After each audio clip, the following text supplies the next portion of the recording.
ನಮಸ್ಕಾರ ಸ್ನೇಹಿತರೆ. ಕರ್ನಾಟಕದಲ್ಲಿ ಅತಿ ಹೆಚ್ಚು ಶಿವಭಕ್ತರು ಭೇಟಿ ನೀಡುವ ದೇಗುಲ ಎಂದರೆ ಅದು ಧರ್ಮಸ್ಥಳ.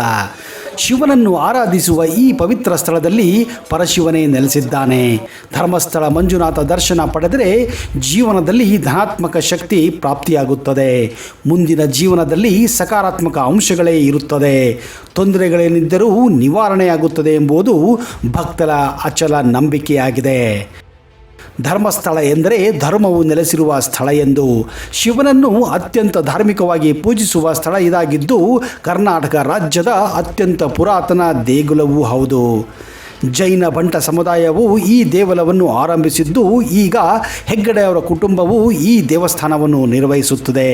ವೈಷ್ಣವ ಪೂಜಾರಿಗಳು ಶಿವನನ್ನು ಇಲ್ಲಿ ಪೂಜಿಸುವುದರಿಂದ ಇದು ಶಿವನ ಅಚ್ಚುಮೆಚ್ಚಿನ ಸ್ಥಳ ಎಂದು ಭಕ್ತರ ನಂಬಿಕೆ.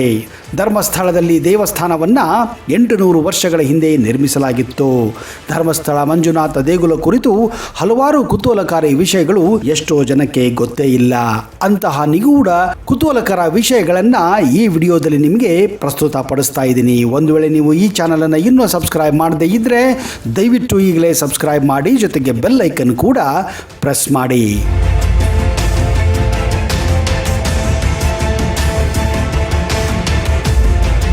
ಧರ್ಮಸ್ಥಳ ದೇಗುಲವು ದಕ್ಷಿಣ ಕನ್ನಡದಲ್ಲಿದೆ. ಇದನ್ನು ಮಂಜುನಾಥ ಆವಾಸ ಸ್ಥಾನ ಎಂದು ನಂಬಲಾಗಿದೆ. ಈ ಪವಿತ್ರ ದೇಗುಲವು ನೇತ್ರಾವತಿ ನದಿ ದಂಡೆಯಲ್ಲಿದೆ. ಇದು ಶಿವನ ಅಚ್ಚುಮೆಚ್ಚಿನ ಸ್ಥಳಗಳಲ್ಲಿ ಒಂದಾಗಿದೆ. ಅಷ್ಟು ಮಾತ್ರವಲ್ಲ, ಶಿವನ ಭಕ್ತರು ನೆಚ್ಚಿನ ಸ್ಥಳವೂ ಇದಾಗಿದೆ. ತಮ್ಮ ಜೀವಾವಧಿಯಲ್ಲಿ ಒಮ್ಮೆಯಾದರೂ ಧರ್ಮಸ್ಥಳ ಮಂಜುನಾಥ ನೋಡುವ ಆಸೆ ವಿಶ್ವಾದ್ಯಂತ ಪ್ರತಿಯೊಬ್ಬ ಶಿವಭಕ್ತರಲ್ಲೂ ಇದ್ದೇ ಇರುತ್ತದೆ. ದೇವಾಲಯದ ಬಗ್ಗೆ ಒಂದು ವಿಶೇಷ ಸಂಗತಿ ಎಂದರೆ ಅದರ ಧಾರ್ಮಿಕ ಸಹಿಷ್ಣುತೆ ಮತ್ತು ಪೂಜಾ ವಿಧಾನಗಳು. ಇದು ಭೂಮಿಯ ಮೇಲಿನ ಅಪರೂಪದ ಶಿವಲಿಂಗವಾಗಿದ್ದು ಇಲ್ಲಿ ವೈಷ್ಣವ ಪುರೋಹಿತರು ದೈನಂದಿನ ಪೂಜೆಯನ್ನು ನೋಡಿಕೊಳ್ಳುತ್ತಾರೆ.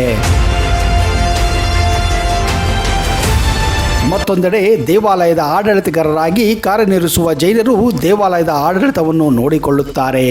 ಧರ್ಮಸ್ಥಳದ ಮುಖ್ಯ ದೇಗುಲದಲ್ಲಿ ಶ್ರೀ ಮಂಜುನಾಥನನ್ನು ಶಿವನ ರೂಪದಲ್ಲಿ ಪೂಜಿಸಲಾಗುತ್ತದೆ. ಈ ದೇಗುಲದಲ್ಲಿ ಸ್ವಾಮಿ ಮಂಜುನಾಥನೊಂದಿಗೆ ಅಮ್ಮನವರು, ಚಂದ್ರನಾಥ ಮತ್ತು ಧರ್ಮ ದೇವಗಳನ್ನು ಆರಾಧಿಸಲಾಗುತ್ತದೆ. ಈ ದೇವಾಲಯಕ್ಕೆ ಕಾಲಿಡುತ್ತಿದ್ದಂತೆ ಅದ್ಯಾವುದೋ ದೈವಿಕ ಶಕ್ತಿ ನಮ್ಮನ್ನು ಆಶೀರ್ವದಿಸುತ್ತದೆ ಎಂಬಂತೆ ಭಾಸವಾಗುತ್ತದೆ. ಸಕಾರಾತ್ಮಕ ಭಾವನೆಗಳು, ಶಕ್ತಿಗಳು ನಮ್ಮಲ್ಲಿ ಹರಿಯಲು ಆರಂಭವಾಗುತ್ತವೆ. ಇದೇ ನೋಡಿ ಈ ಧರ್ಮಸ್ಥಳ ಕ್ಷೇತ್ರದ ಮಹಿಮೆ.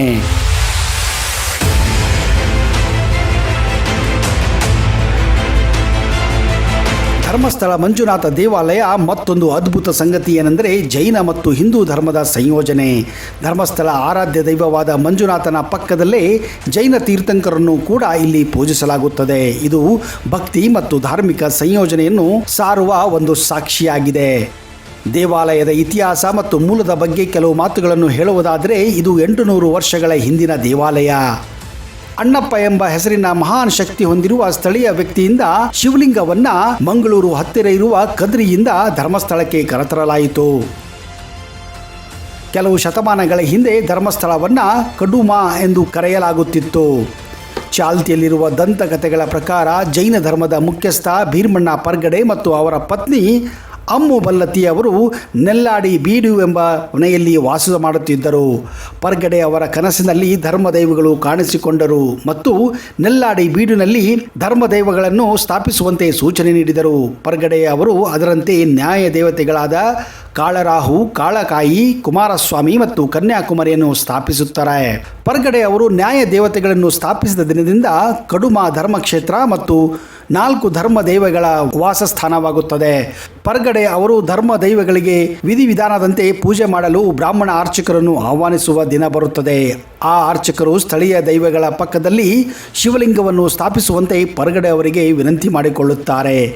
ಲಿಂಗವನ್ನು ಹುಡುಕುವಾಗ ದೈವಗಳು ಕದ್ರಿ ಮಂಜುನಾಥ ಸ್ವಾಮಿ ದೇವಸ್ಥಾನದಿಂದ ಲಿಂಗವನ್ನು ತರಲು ವತ್ಸಲ ಅಣ್ಣಪ್ಪ ಸ್ವಾಮಿಯನ್ನು ಕಳಿಸುತ್ತಾರೆ. ತದನಂತರ ಸ್ವಲ್ಪ ದಿನಗಳಲ್ಲಿ ಲಿಂಗದ ಸುತ್ತಲೂ ದೇವಾಲಯವನ್ನು ಕೂಡ ನಿರ್ಮಿಸಲಾಗುತ್ತದೆ. 16ನೇ ಶತಮಾನದಲ್ಲಿ ಅಂದಿನ ಧರ್ಮಾಧಿಕಾರಿ ಶ್ರೀ ದೇವರಾಜ ಹೆಗ್ಗಡೆ ಈ ಸ್ಥಳಕ್ಕೆ ಭೇಟಿ ನೀಡಲು ಉಡುಪಿ ಶ್ರೀ ವಾದಿರಾಜ ಸ್ವಾಮಿಯನ್ನು ಆಹ್ವಾನಿಸಿದ್ದರು. ವಾದಿರಾಜ ಸ್ವಾಮಿ ಬಂದು ವೇದ ವಿಧಿಗಳ ಪ್ರಕಾರ ಲಿಂಗವನ್ನು ಪವಿತ್ರಗೊಳಿಸಲಾಗಿಲ್ಲ ಎಂದು ಅಭಿಪ್ರಾಯ ನೀಡುತ್ತಾರೆ. ಹೆಗ್ಗಡೆ ಅವರು ನಂತರ ವಾದಿರಾಜ ಸ್ವಾಮಿಗಳನ್ನು ವಿನಂತಿಸಿ ಲಿಂಗವನ್ನು ಮರುಪರಿಶೀಲಿಸುವಂತೆ ಹೇಳುತ್ತಾರೆ. ಹೆಗ್ಗಡೆ ಅವರ ಕೋರಿಕೆಯ ಮೇರೆಗೆ ವಾದಿರಾಜ ಸ್ವಾಮಿಗಳು ತಮ್ಮ ಯೋಗ ಶಕ್ತಿ ಮೂಲಕ ಲಿಂಗವನ್ನು ಪವಿತ್ರಗೊಳಿಸುತ್ತಾರೆ. ಜೊತೆಗೆ ಆ ಸ್ಥಳಕ್ಕೆ ವಾದಿರಾಜ ಗುರುಗಳು ಧರ್ಮಸ್ಥಳ ಎಂದು ಹೆಸರಿಡುತ್ತಾರೆ. ಇಲ್ಲಿ ದಾನ ಧರ್ಮಗಳೇ ಆರಾಧಿಸಬೇಕೆಂದು ಹೇಳಿ ವಾದಿರಾಜ ಗುರುಗಳು ಅಲ್ಲಿಂದ ಹೋಗುತ್ತಾರೆ. ಅಂದಿನಿಂದ ಧರ್ಮಸ್ಥಳವು ಪರ್ಗಡೆ ಕುಟುಂಬದ 20 ತಲೆಮಾರುಗಳಿಂದ ನಿರ್ವಹಿಸಲ್ಪಡುವ ಧರ್ಮ ಮತ್ತು ಧಾರ್ಮಿಕ ಚಟುವಟಿಕೆಗಳಿಗೆ ಮೀಸಲಾದ ಸ್ಥಳವಾಗಿದೆ.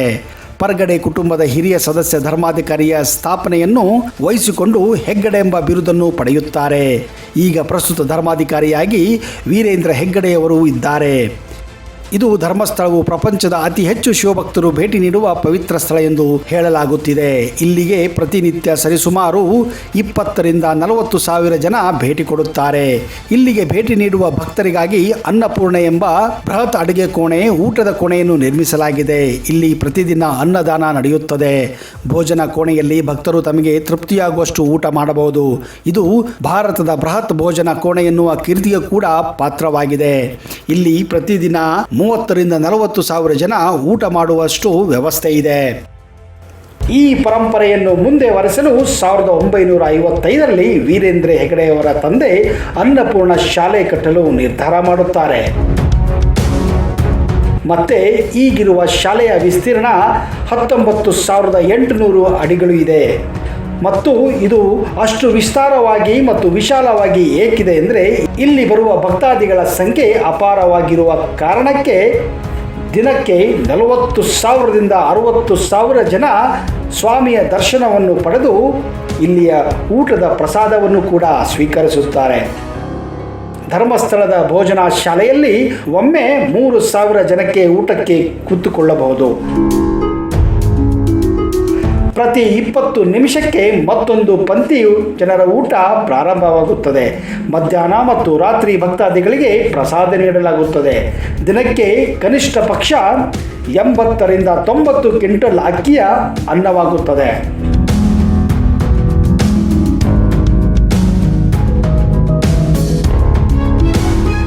ಭಕ್ತಾದಿಗಳು ಪ್ರಸಾದದ ವ್ಯವಸ್ಥೆಯಲ್ಲಿ ಶುಚಿ ಮತ್ತು ರುಚಿಗೆ ಅತ್ಯಂತ ಮಹತ್ವವನ್ನು ನೀಡಲಾಗಿದೆ.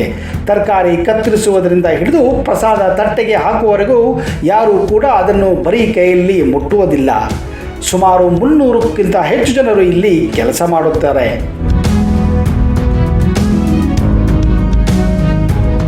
ಒಂದು ವರ್ಷಕ್ಕೆ ಧರ್ಮಸ್ಥಳದಲ್ಲಿ ಎಷ್ಟು ಜನ ಊಟ ಮಾಡಬಹುದು ಎನ್ನುವ ಕುತೂಹಲ ಅನೇಕರಿಗೆ ಇರಬಹುದು. ಕಳೆದ ವರ್ಷದವರೆಗೆ ಪ್ರತಿ ವರ್ಷಕ್ಕೆ ಈ ಕ್ಷೇತ್ರದಲ್ಲಿ ಸುಮಾರು 80,45,000 ಜನ ಊಟ ಮಾಡಿದ್ದಾರೆ. ಪ್ರತಿ ವರ್ಷ ಕೂಡ ಈ ಸಂಖ್ಯೆ ಹೆಚ್ಚಿಗೆ ಆಗುತ್ತಾನೇ ಇದೆ ಸ್ನೇಹಿತರೆ. ಅಷ್ಟೊಂದು ಜನಕ್ಕೆ ಅನ್ನದಾಸೋಹ ಮಾಡುವ ಕೀರ್ತಿ ನಮ್ಮ ಧರ್ಮಸ್ಥಳಕ್ಕೆ ಸಲ್ಲುತ್ತದೆ.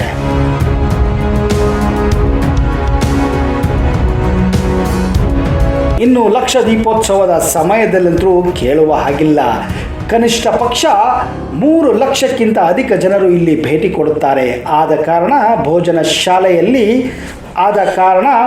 ಶಾಲೆಯಲ್ಲಿ ದೊಡ್ಡ ವಿಸ್ತರಣೆಯಲ್ಲಿ ಕಟ್ಟಿದ್ದಾರೆ. ಮತ್ತು ಧರ್ಮಸ್ಥಳದ ಭೋಜನ ಶಾಲೆಯಲ್ಲಿ ಅಡುಗೆ ಮಾಡೋ ವಿಧಾನ ಕೂಡ ತುಂಬಾ ನೀಟ್ ಆ್ಯಂಡ್ ಕ್ಲೀನ್ ಆಗಿರುತ್ತೆ ಸ್ನೇಹಿತರೆ.